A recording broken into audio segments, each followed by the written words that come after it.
कशाला खोटं बोलतेस ग अनुराधा? खरं काय आहे ना ते सगळ्या जगाला माहितीये, कळलं? आणि हे हे तुझे जे खोटे अश्रू ढाळतेस ना तू या सगळ्यांच्या समोर, याच्याने ना तू ह्या लोकांना वेडं बनवशील, मला नाही बनवणार. मला तुझे सगळे छक्के म्हणजे चांगलेच माहितीये.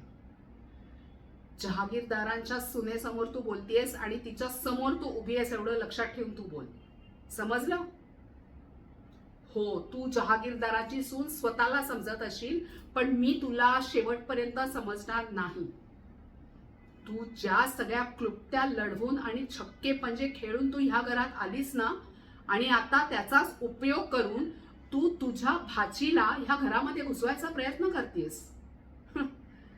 वाह वाह, काय म्हणजे दादच द्यायला हवी तुझ्या डोक्याची, नाही का?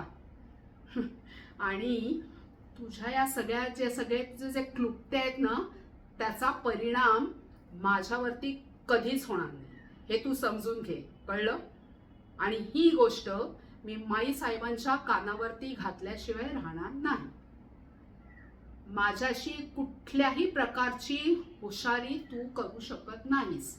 तू घरातल्या सगळ्यांना बनवू शकतेस, तू एक वेळ माईंच्या डोळ्यात सुद्धा धूळ फेकू शकतेस, पण माझ्या नाही. आणि तुझी भाची मी ह्या घरामध्ये सून म्हणून येऊ देणार नाही, ही काळ्या दगडावरची रेघ.